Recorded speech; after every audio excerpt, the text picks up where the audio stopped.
Let's talk a little bit about human alchemy, and let's do it through the chakras.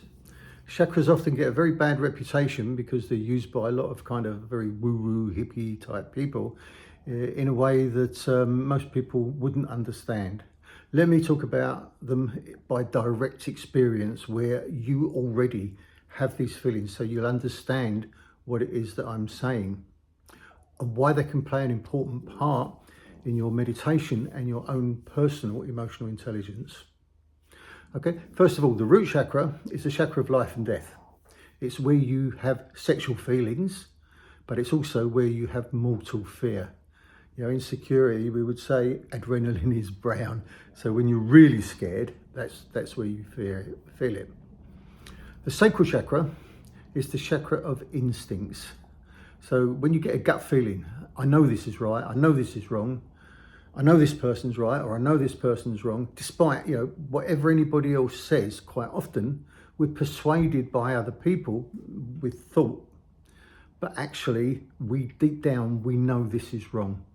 We're all individual people, we're all different, we've all got a different path in life, so we don't necessarily need to follow what other people tell us we should do or should be. We've got to know for ourselves so that we can unfold into what we're supposed to be.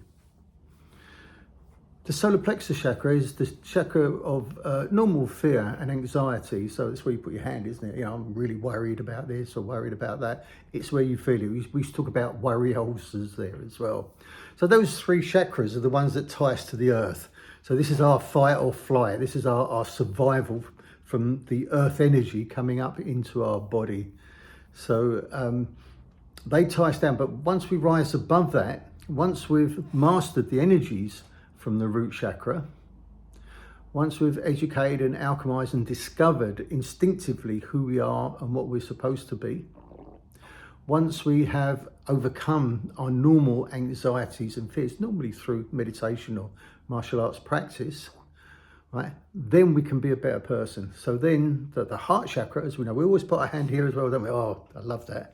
You know, love, patience, kindness, tolerance, compassion, all the good energies start here. So we're rising above the earth now and aspiring up towards heaven as such.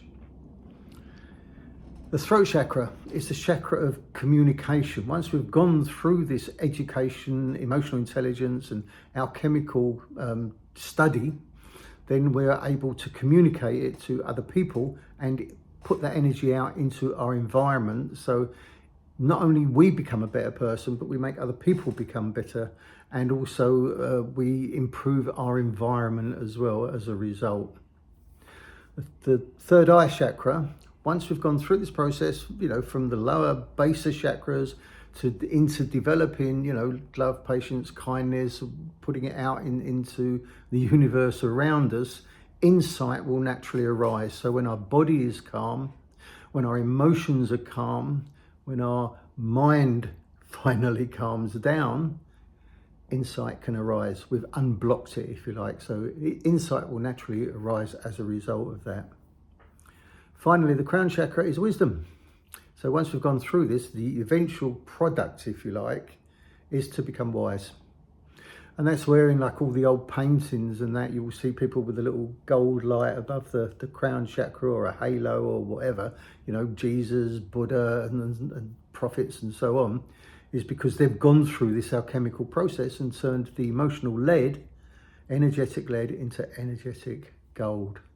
So for us, it's worth studying and it's worth looking at. When we do our own thinking and meditation, go into each chakra and see that area of your life and how it feels and whether it's disturbed and whether you can calm it down and so on.